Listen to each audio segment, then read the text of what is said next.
Hello, everyone. Thank you for joining us. My name is Daryl Urbanski, your host as always. And today we are joined by Christine Blosdale, the expert authority coach. Christine is a dynamic speaker, best-selling author, and media powerhouse with over 25 years in the game. She's worked with giants like Microsoft, AOL, Pacifica Radio, and helped thousands of entrepreneurs build powerful brands and unshakable confidence. Christine is a master at turning your voice into impact through podcasting, visibility strategies, and fearless messaging. Named a podcast icon of influence, her best-selling Itty Bitty podcast book proves big things come in bold packages. I've asked her to join us here today to share her story and help us better share ours with fire and focus. So, Christine, thank you so much for joining us. Oh, I love that introduction. Thanks, Daryl. Hey, you're welcome. You're welcome. The bill's in the mail. No, yes, the check is in the. So, how did you even get into this space? Influencer and visibility, and obviously media and publishing. Is this something your parents did and you are carrying the torch forward?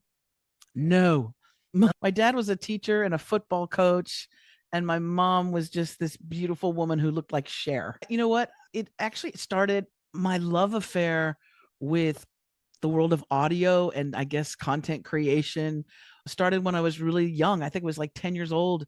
And most kids would be very excited if they got a puppy or a bike. I got a cassette recorder. The kind you push down and little cassettes. And I thought it was the best thing in the world. I got that for Christmas morning and I just lost my mind. I was like, oh my gosh. So I would record and make stories. My mom and dad got divorced when I was little. No sad story here. Thank God they divorced each other. But I would wait for her as long as I could at night before she could come home. And she would come home very late because she worked as a waitress. And so what I would do is I would start to get sleepy and I say, oh, I'll record stories. So I would record stories and pretend like I was Christopher Robin or something. I would make up stuff and I would leave these messages so that when she got home, she could play them and listen to her daughter. Oh, that is so adorable. Cute? I know. And that started my love affair really with audio and recording. And then it wasn't until I was many years later, I got into broadcast journalism and got on the microphone. And it was that Hollywood story where the star of the show, the host of the radio show can't do it. They broke their leg or they've got the flu. And they said to me, you need to do the show. You need to go on air and do the show. And I was like, I'm a producer. I'm a writer. I'm behind the scenes. I don't want to do this. And they go, no, you have to because it's 4:00. People are on the freeway. You need to go. And I did reluctantly. And then the on-air light went on and that magical moment happened where I went, oh, this is good. I like this feeling. And I just started talking to I felt like nobody because I was in a studio, but that's how I started just my on-air broadcasting. And I loved it. And I loved connecting with the audience without even seeing them or touching them. I felt that connection. And then as that happened, I went into podcasting and all that good stuff. But I really love teaching people the things that I've learned that have helped me through my life. And being in broadcast journalism for so long, for 20 years, I've had every pitch. I've had everybody say, hey, I need to be on your radio show, interview me. And I know what makes a good interview. I know what makes a good story. I know what makes a good sale. And I think those years of my experience, I can help people now say, hey, if you want to get on a podcast show or if you want to create your own, even better, here are some tips. Here are some things that you can do to get your message out. I love that. I love that. So what are some of the biggest challenges that you faced in figuring all that stuff out? It came to you naturally and it was just sunshine and rainbows and the pearly gates opened up and money rained from the skies. Is that? No, there's always trials and tribulations and there's always the stuff that goes wrong. I remember many times when I was supposed to have a guest on and they would be my main guest for the show and they wouldn't show up. Or I produced Roseanne Barr for a year. And I'll tell you, if I can produce Roseanne Barr, I can do anything. Okay. There would be times it would be like 5 minutes to 5 and she was 5 o'clock drive time, which is the biggest listened to show. And it'd be 5 minutes to 5 and I'm looking in the parking lot and I'm like, she's not in the studio. She doesn't have her headphones on. She's not here. I don't know where she is. And then I'd have to start playing the music, and I'm like calling her on the phone. And a lot of times she'd come in, she'd slide in because she'd go down to the Italian restaurant before and have a couple Chiantis. And she'd come in and she'd be like ready to go. But one time I remember the show was starting, and I called her on the phone in the producer's box, and I said, Roseanne, where are you? And she goes, I'm at home. And she lived near the airport, near LAX, and our station was not near there. And I said, you need to be here. You're supposed to be on air. And she goes, you do the show. And I said, Roseanne, I can't do the show. It's the Roseanne Barr show. And I'm not Roseanne Barr. And she goes, I'm drinking wine. You do it. So I ended up doing it. And I had to open it up to listener phone calls, and I turned it around. I said, everybody call in and tell me why you love Roseanne Barr. And this was when she was in good graces with the world and everything. Right. But yeah, I think I got a few gray hairs out of that. That's so funny. That's fantastic. So going on from that, what are some of the lessons that you've learned? What are some of the key tenets and the fundamentals? The fundamentals are this, and this pertains to whatever business you're in, whatever field of industry that you're in. I've found that there's a pillar of three things that people want and desire. And it goes in no particular order, but really the hierarchical order would be they want health, wealth, and love. And health is, of course, vitally important so that we can breathe and walk on this earth and enjoy the people that are around us. So that's a major priority for people. That's why the supplements and vitamin industry and health and fitness industry is a multi-billion-dollar industry. Wealth, of course, your LinkedIn thing is flooded with inbox of people saying, I can make you 6-7 figure coach. Pay me $1. I'll show you how to make 100. Get 100 people to pay you $1. Yes, that's why I have a love-hate relationship with LinkedIn. It's mostly hate because I get lots of those things in. But wealth isn't just, of course, it's not just about the balance of your bank account. Wealth of time in order to spend with your loved ones, right? And have a holiday once in a while, or just to go on the beach and enjoy yourself. So wealth has a few different dynamics, but then the last one is love. And love can mean, of course, a romantic, finding the one, the prince or the princess or the queen or whatever you want to call the person. I call my wife my human. And I had not married. I've been in relationships, but I never married anybody until I was in my late 50s, mid 50s, late 50s. I don't even know how old I am, mid 50s. But I was like, you're my human, tag, you're it. You're stuck with me. So that's a romantic and deep love, but also love of our parents, feeling that love. My mother loved me so much, felt it in every single cell of my body. I knew that this woman just thought I was the most amazing thing. And that helped growing up, that encouragement that you can do anything. And that's the American thing, right? That's also, Americans have this undeniable, you can do it. And we're rooting for you. Come on, you can do it. I live in Australia now. And when I first got here, they didn't have that. It's a bit of, hey, mate, don't be too big for your britches. Tone it down a bit. It's getting better now. But Americans I miss aspects of America. Sure. I do. Sure. I miss Mexican food. Yeah, I know we talked about this before. There's pros and cons to everything. One of the biggest benefits of traveling internationally is that lens. I remember when I was in Japan, I lived in Japan for 3 years, and I was waiting for the subway to go to work in the morning. And they had a little convenience stand on the track, right, where you're waiting for your train. And they would have your coffee in a can and the newspapers, all that. And I remember George Bush Jr. was president at the time. And for me, it was such a shock because I remember looking at the newspapers, and I think I was like my jaw dropped because I could see there was the Toronto Star, the New York Times, Reuters, and Al Jazeera. And all of the first three, and Al Jazeera was bought in 2010 by a U.S. Marine. But before it was bought by U.S. Marine, it was independent. And I was so shocked because it was all Bush talking about Iran trying to get these weapons of mass destruction.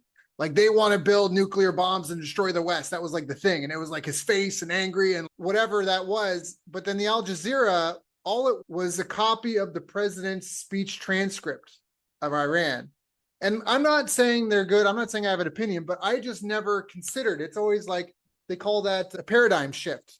You know, there's a story Tony Robbins has where this guy is on a train and these kids are crying and the dad's just not paying attention. He's like mad. He's like, hey, take control of your kids. And then the guy's, oh, I'm sorry. We just left the hospital. Their mother just died. Sorry. And then it was like the guy has a paradigm shift where he's, oh, they're disturbing but like the paradigm shift. And for me, reading the president's speech, whether he was telling the truth or lying, his speech was about, why do our kids have to do their homework in candlelight? Why aren't we allowed to develop and afford our citizens the luxuries of first world nations? Why are you so chosen or so special that you get these privileges when we are fully capable of providing them for ourselves? And this was like his speech. And I had never even thought of that. I'd never considered that perspective. And so when you live in different countries, get that lens, you get that cult, and it's so shocking. I feel like every time, and there's visiting, like, you go spend 2 weeks, or I spent a month, and then there's living. Yeah. Like but how cool is it that they had all those different newspapers, all those different, those are all different perspectives and worldviews.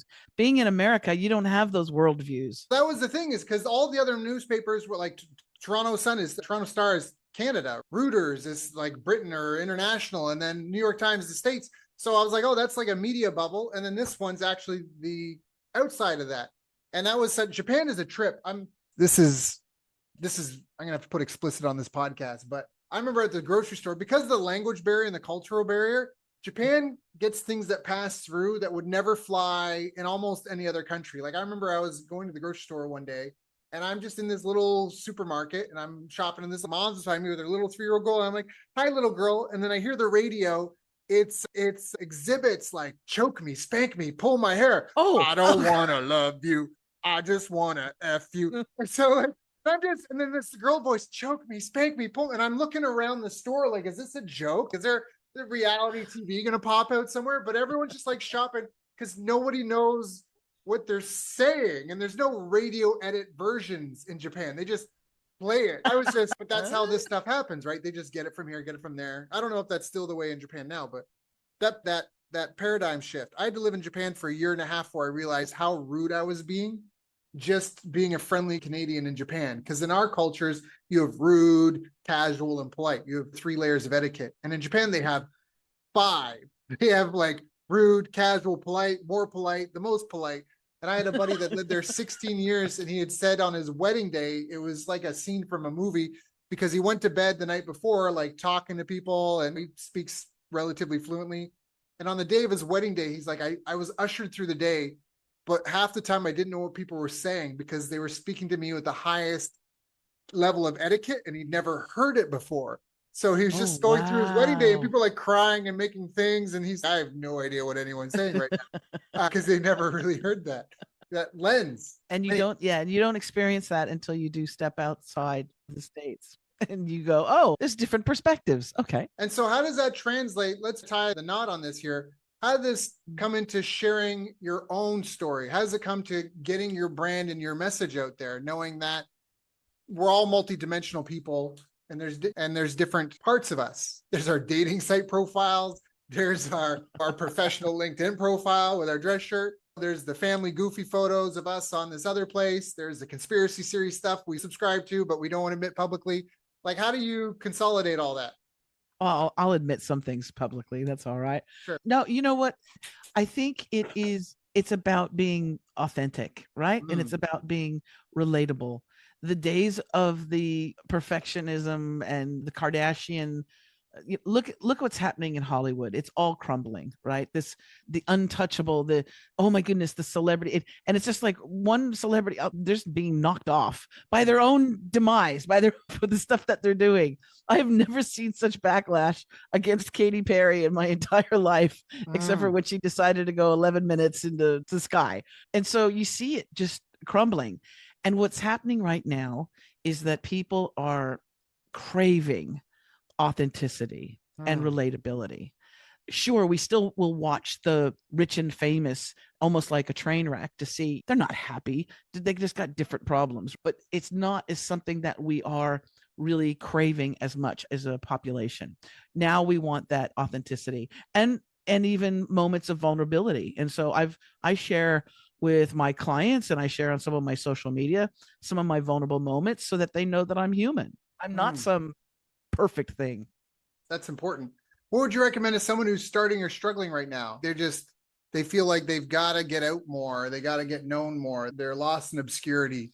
Well, it depends on the person. It depends on their personality, right? One of the things that I really try and encourage my clients to do is to find the platform that they feel most at home at.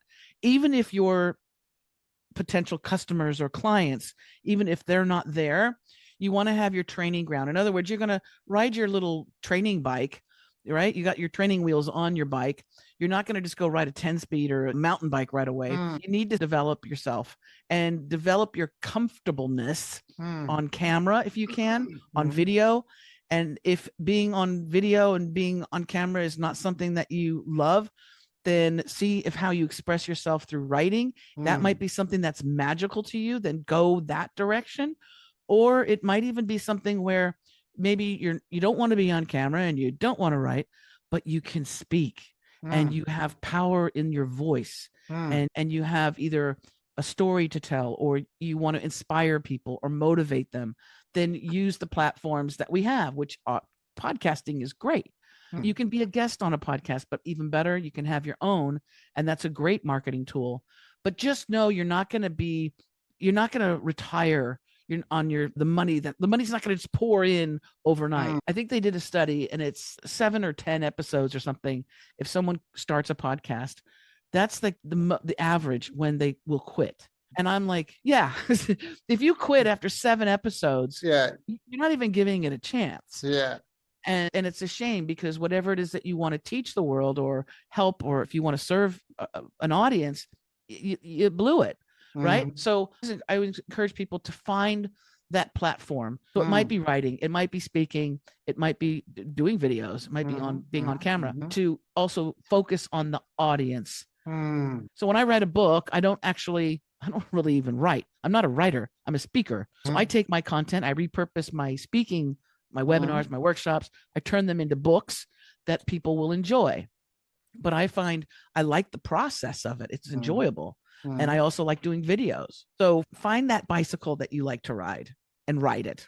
And just don't think that you're going to become a Le Mans. You're not going to be in some huge race the next day. I love that. Training. Now, what about monetization of that?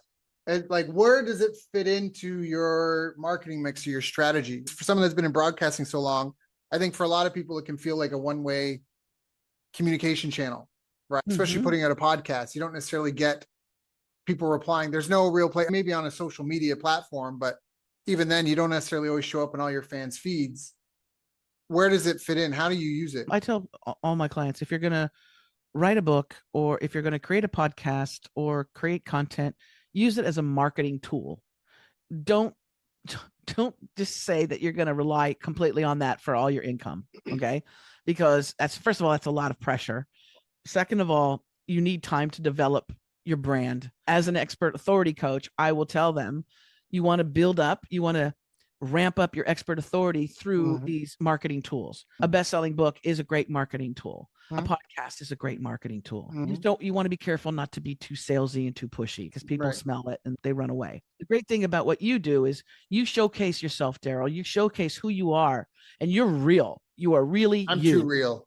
You're great. You're very intense. But you use this great platform, and so people get to know you. With each episode, they go, God, that guy, he said something about being in the Philippines, and I really dig how he has that perspective. I can trust him. So you're developing your expert authority just by doing these shows and profiling your guests, people coming on and sharing their wisdom with the world. So it's the way that I look at it is to use it as a marketing tool to enhance your expert authority-ness. Then when you want to get booked on shows, or you want to start offering workshops or courses, then you have something to stand on. If people, I say, Google yourself.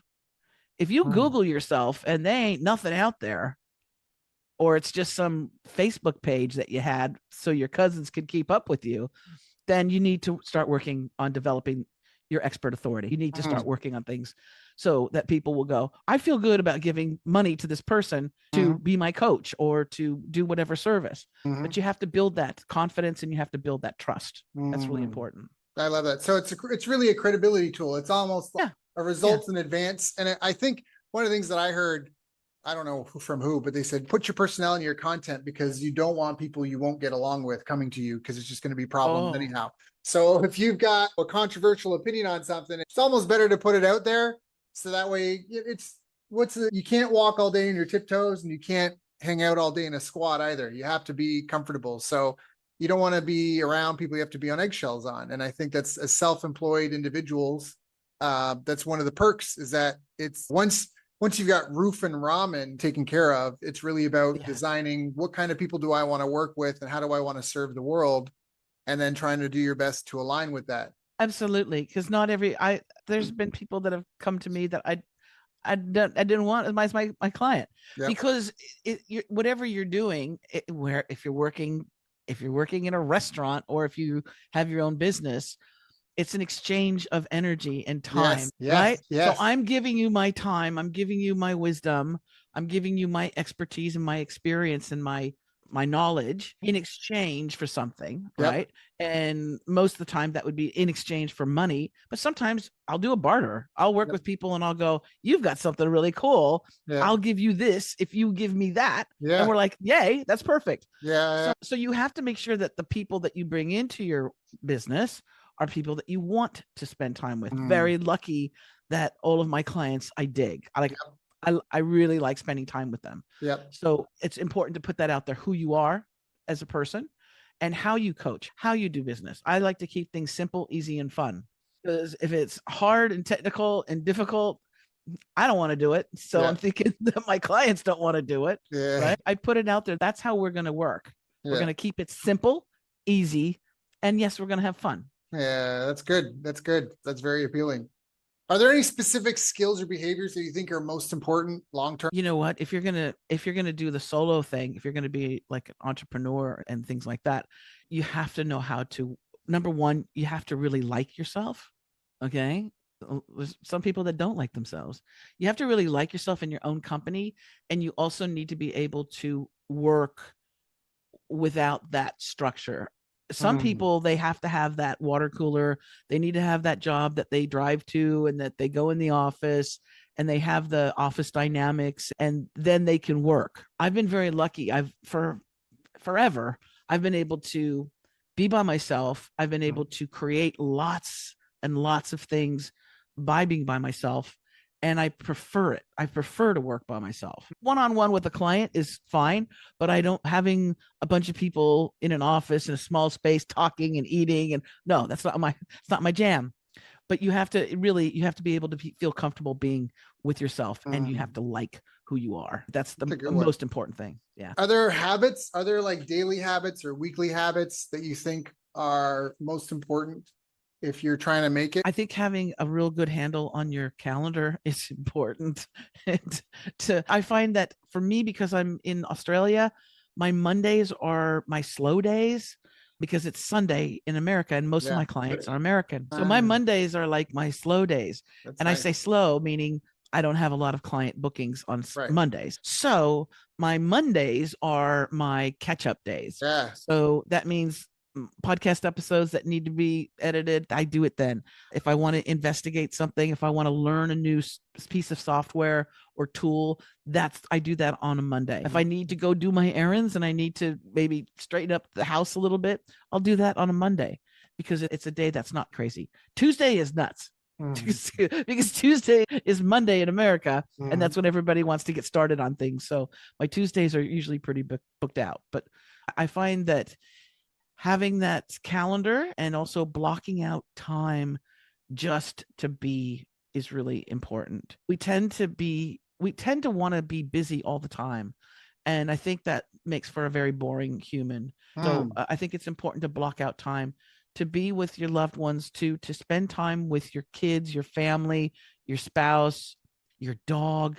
Your dog always looks at you when you walk by thinking that you're going to pay attention to them. And when you're working all the time, they just look up, they go, oh, she's still working. Fine. Yeah. Right. That's right. Yeah. So have that time to enjoy life. you want to be well-rounded. I think that's really important, especially in today's day and age where we're always plugged into something. You can always be plugged into a podcast or social media or TV or a movie or that. Silence is as much music as noise is. Without the silence, there would be no melody. It would just be a bunch of static.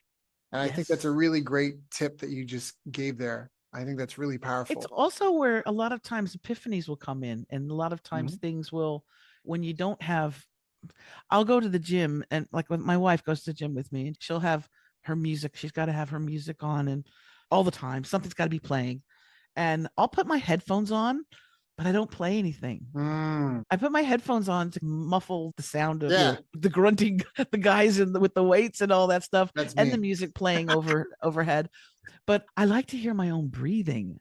It gives me that little quiet zone where all of a sudden I'll think of something. I'll go, oh my gosh, I have a brilliant idea for a new program. Or even though I'm trying not to work, ideas just pop up in your head. Or a book. The last book that I wrote came from one of those moments where I wasn't doing anything. And it just was like, oh, what are the most asked questions that I get? Oh, I should put that in a book. You should put that in a book. That is a great idea. Yeah. So that's why I think it's important for those quiet moments, because you never know what you get out of it. I think that's really powerful. One, you mentioned taking care of your health. We talked about that at the beginning of the call, how that's so mission critical. So mission critical. And a lot of people don't even consider it. Health is wealth. They say a healthy man has 1,000 wishes. A sick man has one. Oh, deep. I think Daryl's dropping the wisdom on this one. Wow.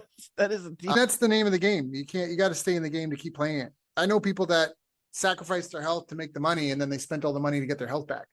So that's almost myself. Like, I'm living my best life these days. I've kicked my addictions. I'm something like 4 years sober now. I used to smoke a ton of weed. I grew up with a hippie. I was in Canada. Weed was legal before it was legal. I always had a love-hate relationship with it. And then at some point when I lived in California, it's like my relationship with it really changed. And then it became, I don't know, it became a life inhibitor.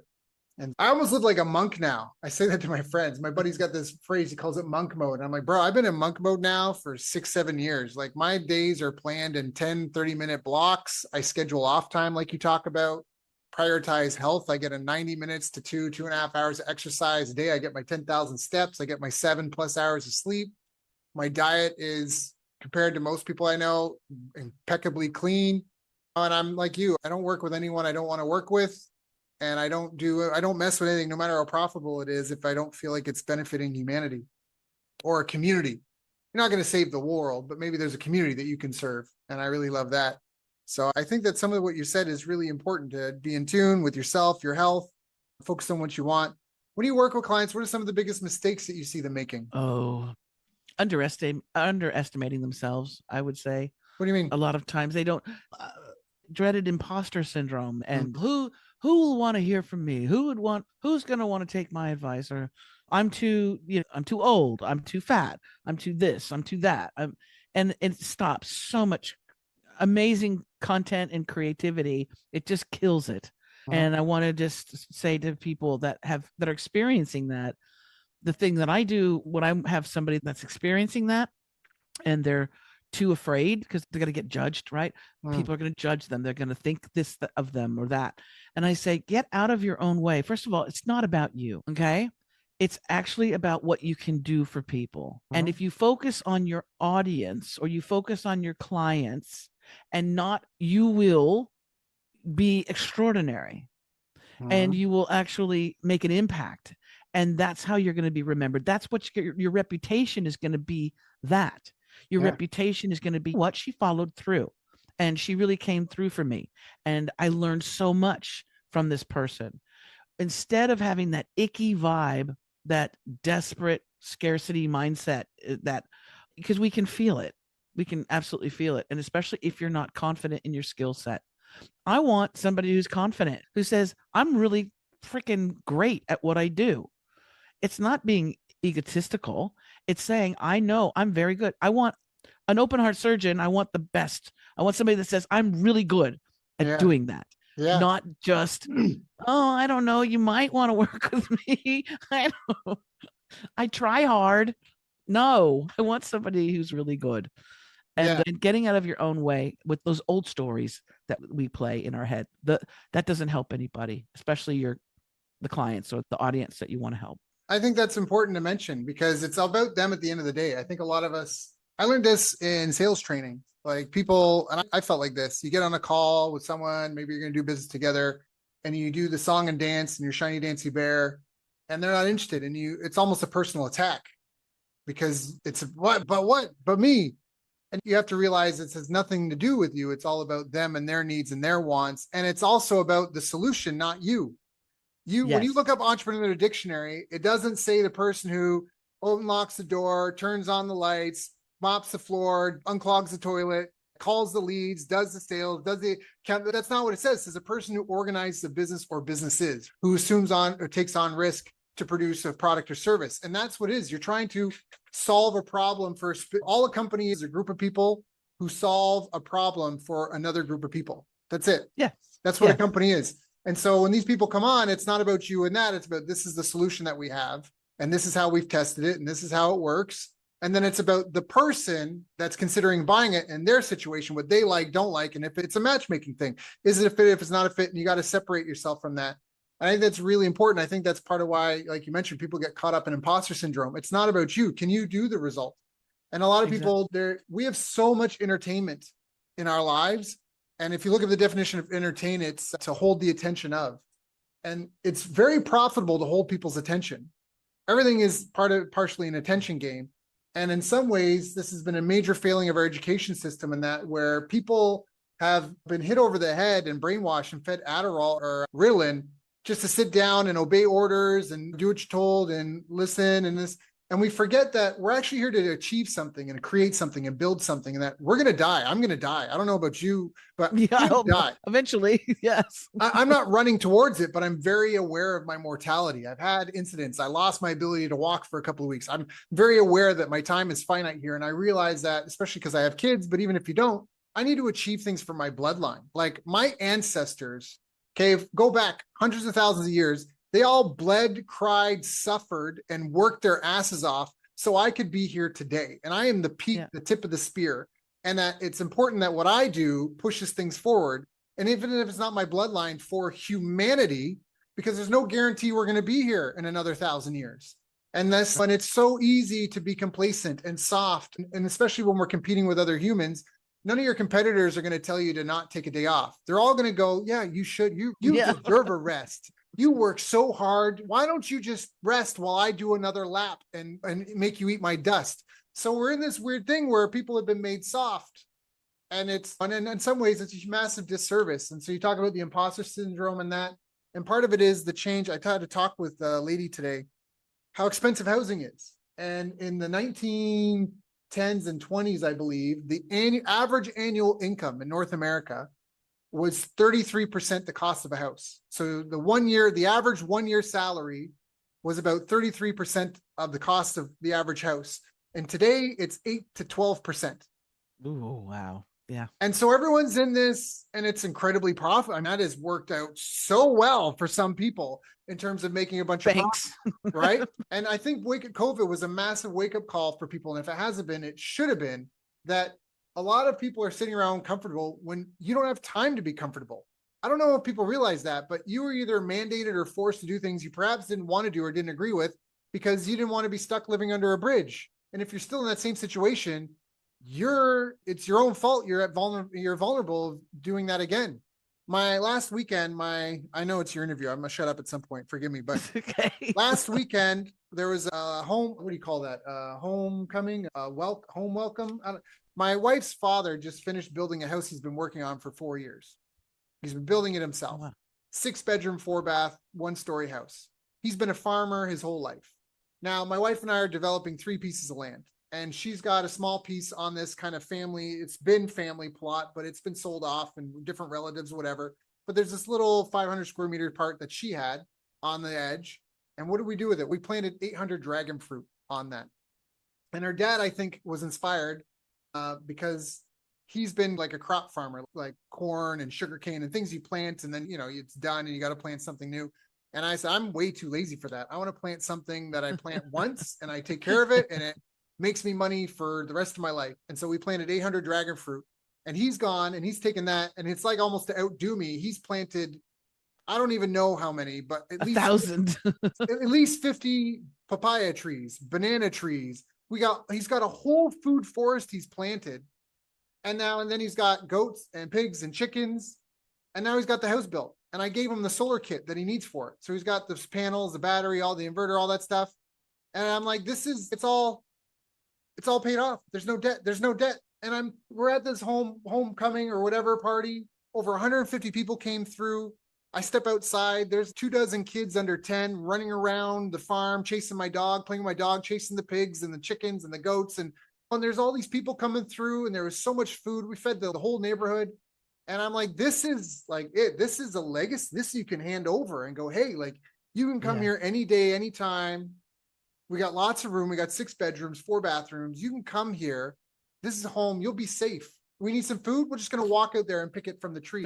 Just grab it. Yeah. And people are instead, you look at like the norm, it's like pushing, hey, you want to live in this condo. Oh, you want to get to the penthouse of this condo so you can pay your fucking condo fees for life and your water bill and your electric bill and your insurance bill. And if you miss any of those, we'll take your condo from you that you're on a mortgage. Exactly. Your death pledge, my mortgage pledge till death that I got to pay for 30 years. And if I have a bad 6 months over a 30-year period, I lose it all. This is nonsense. And people are so tripped up and so enchanted by false, I don't want to say false idols, but false goals, fool's gold on this stuff. It's been set up that way. It's been set up that way by banks. Yeah. If you think about it too, it's a crime that you could pay on a house 20, 30 years and you miss a payment, and then they can just take it. They take it and not give you anything back. It's, to me, that's like a mob deal. Yep. And also you think about it, who makes money, really, who makes a lot of money with war? The military weapons manufacturers, that's but right. The banks make money because they got to loan both sides, imaginary money, both sides, and they loan to a government that uses your birth certificates as collateral. We've got this many taxpayers certified. Yes. And so we're eligible for this much in financing. Usury. So this goes back to the values that made the West great. And a lot of people want to get into, and a couple of things that are really prevalent today that were not there when it made our current civilization the pinnacle of what it is today. And one of those is usury, which is, it's not approved. It's not allowed in Islam. It's not allowed in Catholicism. Usury is a debt-based system. If governments weren't enabled to do usury, they wouldn't be allowed to print money to pay for bills. They'd have to balance the budgets. You wouldn't have 30-year mortgages. This is sort of stuff that we've adopted all these values to our detriment. They're non-flourishing values. They're non-human flourishing values. I'm not trying to hate on anyone. I'm not trying to pass judgment on anyone. I'm in the business of survival. And I think everyone should be free to make their own decisions. Of course, let adults do what they want, leave the kids the fuck alone. And in between, if you want to commit suicide, like, it's up to you. Obviously, we want to save as many people as we can.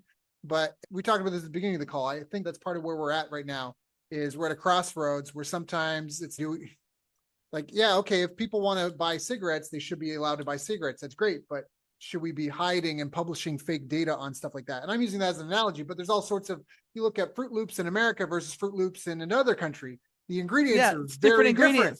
Yeah. Oh yeah. So some of this stuff, it's like, hey, we need to have a conversation about this. But people don't know that. They haven't realized that because they haven't been educated. And if you're ignorant of a situation, you don't know. Look, they had asbestos like throughout the houses, and people were going through I saw an advertisement the other day. It was for linoleum for your kitchen floor. And it was asbestos, and it was even in the title of the name of it was asbestos lined linoleum. And you see a woman placing it there, and she's like this, and I think you're right. And I think what's happening, we're headed to a different world, and the old system is dying. And when the old system dies, just like parasites in the body, it's going to get funky. Yeah. And it's going to get funky. We've already seen it with the whole COVID thing, how some countries reacted and what they did. And now the saber rattling that goes on, and the tariffs and the thing. And I think it's a very important time right now for us to look to each other to also, because we got to rely on each other. Going alone is not going to work anymore. And we need to start thinking outside the box and being smart about how we live, and how we raise our kids too. And also, what outcomes do we want? I think that's really important, because a lot of stuff gets into tribalism. This person's good, that person's bad. When I think at some point at the end of the day, we'd be like, what's the end result we're trying to get? And then we could talk about the different strategies to get there. What is, begin with the end in mind. What does success look like here? What are we trying to achieve?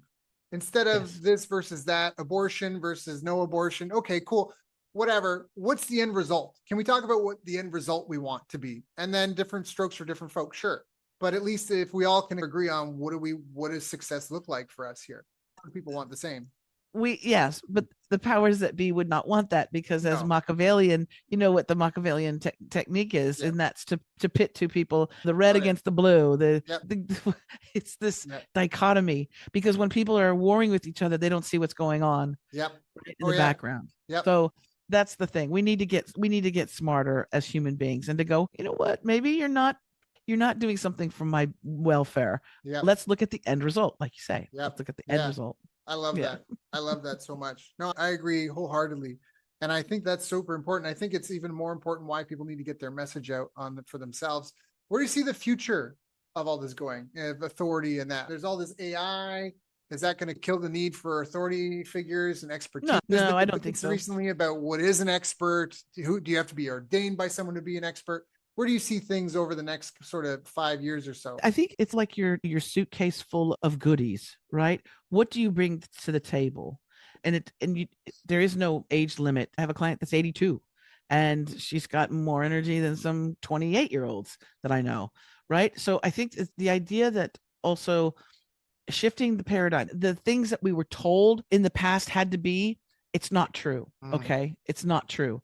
And so that's why I love the whole creator economy that's happened through, especially platforms like TikTok. You're talking about people who if they've got a passion and they're consistent, then they can have a whole industry. They can create a really good income for their families, and they can do something that they really enjoy, they're passionate about. They're not going to that office on Monday mornings, dreading it, hating getting up for work. So I think that there's going to be a big paradigm shift. And I think what's important for people to do is to just keep adding into that suitcase or that bucket of things that they do really well, and focus in on those things, because that's where your expert authority is going to come through. Those things that you do well, and don't stress about comparing yourself to somebody else again, or trying to be perfect.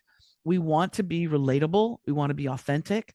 And that means sometimes stepping outside of the box and going, you know what? This is my perspective on how the world is being run.